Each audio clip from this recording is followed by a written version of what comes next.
Hello दोस्तों, कैसे हो आप लोग। आई रियली होप सब लोगों की लाइफ में सब कुछ अच्छा चल रहा होगा।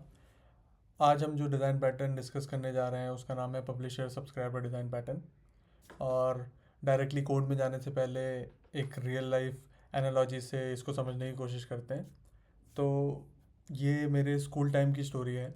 और तो बेसिकली स्कूल में होता ये था कि हमारे ना क्लब्स हुआ करते थे। एंड मुझे लगता है सब लोगों के स्कूल्स में होते हैं, स्कूल या कॉलेजेस में। तो अलग अलग चीज़ों से लेके, तो यहाँ पर जैसे आप डायग्राम में देख सकते हैं कि स्पोर्ट्स, साइंस और आर्ट्स, इन तीन क्लब्स का मैंने एग्जांपल लिया है। और भी चीज़ों के क्लब्स होते थे, तो अभी मैंने बस ये तीन क्लब लिए। तो हर क्लब में ना अलग अलग स्टूडेंट्स होते थे, मतलब एज पर योर इंटरेस्ट। तो जैसे मेरा इंटरेस्ट स्पोर्ट्स में बहुत था, तो मैं स्पोर्ट्स क्लब का पार्ट था। और साइंस में मेरा इंटरेस्ट था, तो स्पोर्ट्स और साइंस, बाद में मैं साइंस क्लब का भी पार्ट हो गया था। आर्ट्स में मेरा ज़्यादा इंटरेस्ट रहता नहीं था स्कूल में, तो मैं आर्ट्स क्लब का पार्ट नहीं था। तो होता ये था कि जब भी कुछ भी उन क्लब्स में एक्टिविटी या कुछ भी टाइप का अनाउंसमेंट करना होता था, कि मान लो जैसे स्पोर्ट्स क्लब में किसी दिन फुटबॉल प्रैक्टिस या खो खो प्रैक्टिस या कुछ नया सीखने के लिए कुछ इवेंट शेड्यूल हुआ है, तो वो बताना भी तो पड़ेगा ना बच्चों को। तो टीचर्स क्या करते थे, जो भी उस क्लब के हेड हैं या टीचर हैं जो ओन कर रहे हैं उस क्लब को, वो जा जाकर हर एक क्लास में अनाउंसमेंट करते थे कि भाई अगर उस दिन स्पोर्ट्स क्लब में अगर मान लो 4 बजे कोई इवेंट है आफ्टर स्कूल टाइम, तो वो सुबह 9 बजे हर एक क्लास में जाते थे और अनाउंसमेंट करते थे। और ये काम टीचर एक दो बार ही करते थे, फिर वो क्या करना चालू कर देते थे कि जो स्पोर्ट्स क्लब के स्टूडेंट्स हैं, जो दो चार स्टूडेंट्स जिन्होंने ज्वाइन करा है, उनको है कि जा जाकर वो एक एक क्लास में अनाउंसमेंट कर रहे हैं।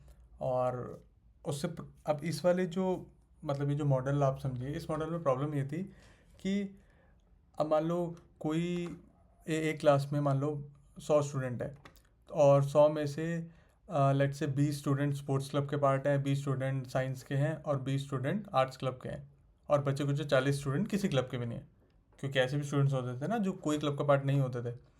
तो अब अगर उस क्लास में आके कोई बच्चा अनाउंसमेंट कर रहा है स्पोर्ट्स क्लब की न्यूज़, तो देखा जाए तो वो जो न्यूज़ है वो सिर्फ और सिर्फ उन 100 में से बस बस 20 20 बच्चे जो हैं, उन्हीं लोगों के काम की न्यूज़ है ना। बाकी 80 बच्चों को तो टाइम वेस्ट ही हो रहा है वो न्यूज़ सुन के, कि भाई स्पोर्ट्स में क्लब में कोई इवेंट है 4 बजे, उनको क्या मतलब है, वो तो वैसे भी नहीं जाने वाले, उनका इंटरेस्ट ही नहीं है वो। एक तो प्रॉब्लम ये थी।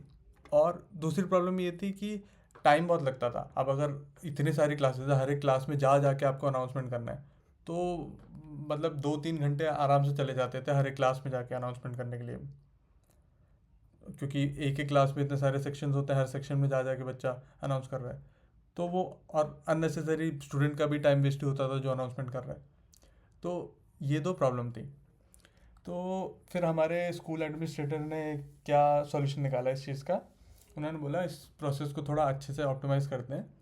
उन्होंने क्या करा, हर एक क्लब का एक एक सेपरेट बोर्ड बना दिया, नोटिस बोर्ड, कि भाई जो स्पोर्ट्स क्लब है वो उस क्लब के बाहर एक स्पोर्ट्स नोटिस बोर्ड लगाए, और साइंस क्लब के बाहर एक साइंस नोटिस बोर्ड लगाए, सिमिलरली आर्ट्स क्लब के बाहर आर्ट्स नोटिस बोर्ड लगाए। अब जब भी टीचर्स को कुछ भी उस क्लब से रिलेटेड अनाउंसमेंट करना होता था, कुछ इन्फॉर्मेशन स्टूडेंट्स तक पहुंचानी होती थी, तो वो क्या करते थे, वो उस पर्टिकुलर बोर्ड पे जाके वो इन्फॉर्मेशन लिख देते थे। तो अब सेम चीज़ पहले कैसे हो रहा था कि स्पोर्ट्स टीचर जो है वो एक बच्चे को बता रहा है कि भाई 4 बजे इवेंट है, और वो एक एक क्लास में जाके अनाउंस कर रहा है। अब वही चीज़ कैसे होने लगी कि स्पोर्ट्स टीचर ने जो 4 बजे वाला इवेंट है वो जाकर उस नोटिस बोर्ड पे लिख दिया। और सारे बच्चों को ये जब प्रोसेस इस्टेब्लिश हुआ, एक बारी में सारे बच्चों को ये बता दिया कि भाई क्लब से रिलेटेड अब जो भी इन्फॉर्मेशन है वो ऐसे नोटिस बोर्ड पे लिखी जाएगी सुबह सुबह, तो आप कभी भी जाके पूरे दिन में उस इन्फॉर्मेशन को पढ़ सकते हैं।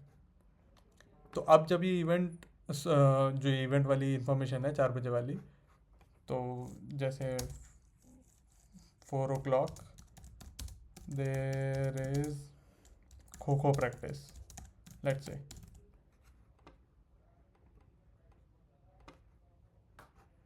तो ये इस तरीके से नोटिस बोर्ड पे आके लग जाता था। अब जो स्टूडेंट है, अब मान लो जैसे मैंने इधर राइट साइड में स्टूडेंट्स लिए हैं उसी क्लास से, तो सारे 20 20 स्टूडेंट नहीं लिए हैं। मान लो स्टूडेंट 1 जो है वो स्पोर्ट्स क्लब में इंटरेस्टेड है, स्टूडेंट 2 जो है वो साइंस क्लब में इंटरेस्टेड है, और स्टूडेंट 3 जो है वो साइंस और आर्ट्स दोनों में इंटरेस्टेड है। तो अब क्या होगा कि जो स्टूडेंट 1 है ये जाएगा, क्योंकि ये स्पोर्ट्स क्लब में इंटरेस्टेड है, तो ये सिर्फ और सिर्फ स्पोर्ट्स वाला नोटिस बोर्ड जाके पढ़ेगा, तो इसे पता चल जाएगा। सिमिलरली साइंस वाला सिर्फ साइंस वाला जाके पढ़ेगा, और स्टूडेंट 3 साइंस और आर्ट्स दोनों का नोटिस बोर्ड जाके पढ़ेगा। तो ये वाले प्रोसेस से हम लोगों का मतलब कितनी सारी चीज़ें सिंप्लीफाइड हो गई। अब भाई ना हर स्टूडेंट को बार बार हर एक क्लास में जाके इंडिविजुअल अनाउंसमेंट करने की ज़रूरत है, और ना ही जो भी आपका स्टूडेंट है उसको फालतू में किसी और क्लब की न्यूज़ उस तक पहुंचेगी। भाई जो स्टूडेंट जिस चीज़ में इंटरेस्टेड है उसका वही इन्फॉर्मेशन उस तक पहुंचेगी। तो ये वाला जो सॉल्यूशन था, और ये रियल लाइफ एग्जांपल मैं बता रहा हूँ, स्कूल में ये चीज़ हुई थी और ये इसी तरीके से सॉल्व करा था। हालांकि उस टाइम पे हमें मालूम नहीं था कि यही जो मैंने आपको पूरी चीज़ समझाई है, जो प्रॉब्लम सॉल्व करने के लिए ये जो आर्किटेक्चर हमने यूज़ करा है, कि बीच में हमने जो क्लब बोर्ड्स लगा दिए हैं, और ये पूरे प्रोसेस को ही हम पब सब मॉडल बोलते हैं।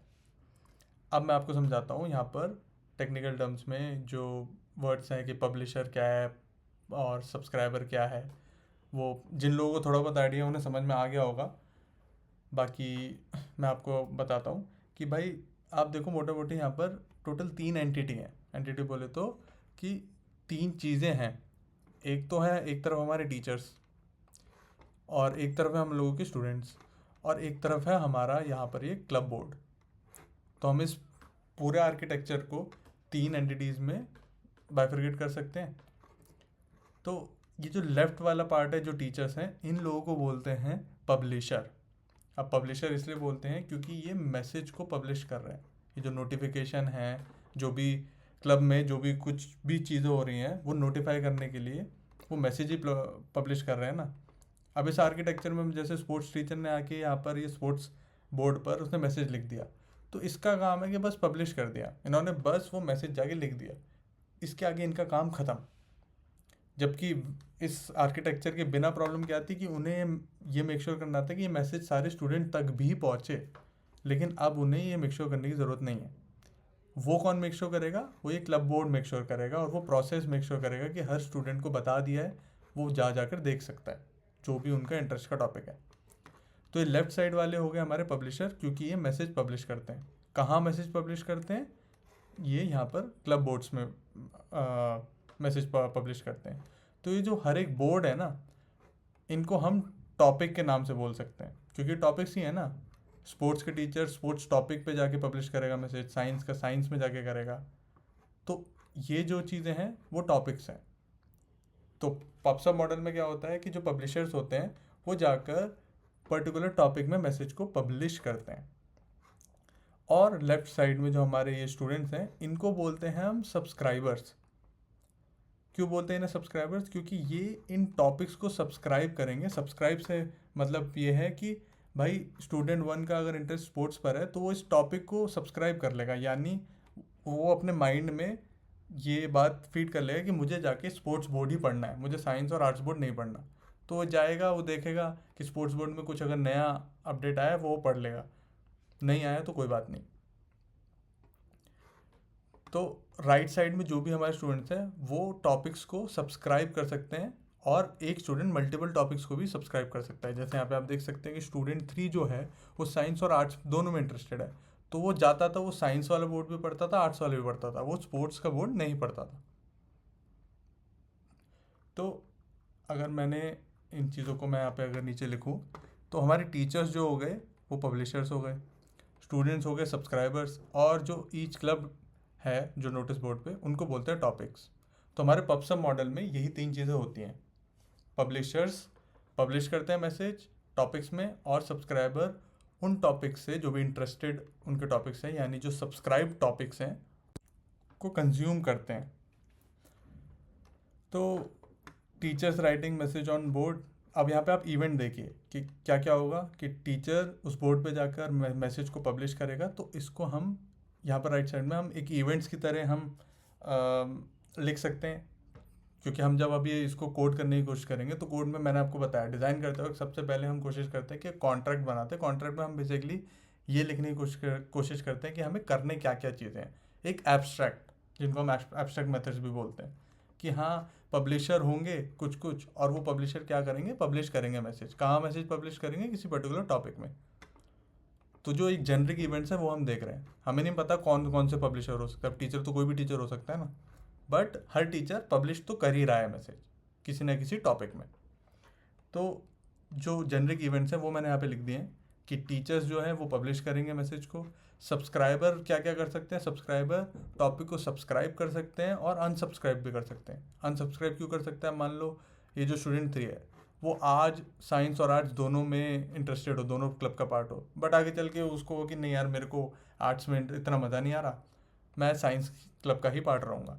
या फिर उसका मन करे कि आर्ट्स छोड़ो, एक काम करते हैं स्पोर्ट्स को एक्सप्लोर करते हैं, तो वो इस टॉपिक को अनसब्सक्राइब कर देगा और स्पोर्ट्स को सब्सक्राइब कर देगा। तो उस मूवमेंट के बाद वो सिर्फ जाके स्पोर्ट्स और साइंस का ही बोर्ड पड़ेगा।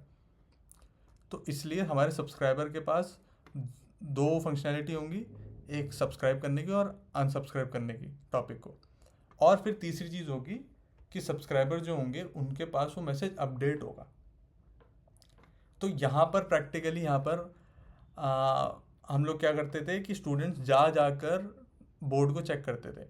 अब इस वाले प्रोसेस में नुकसान ये था कि मान लो अगर स्पोर्ट्स टीचर ने कुछ अपडेट करा ही नहीं है स्पोर्ट्स टॉपिक में, यानी नोटिस बोर्ड खाली है, तो स्टूडेंट को फालतू में जाके देखना पड़ रहा है ना।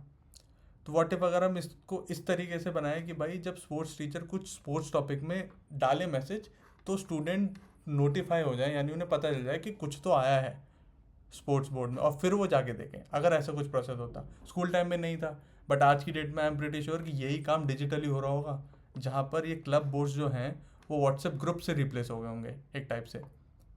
तो स्पोर्ट्स क्लब का एक अलग व्हाट्सएप ग्रुप होगा जिसमें सिर्फ और सिर्फ स्पोर्ट्स में इंटरेस्टेड लोगों के, मतलब उस ग्रुप का पार्ट होंगे वो स्टूडेंट्स, और टीचर उस ग्रुप का एडमिन होगा। जब टीचर वहाँ मैसेज डालता है तो ऑटोमेटिकली स्टूडेंट्स को पता चल जाता है।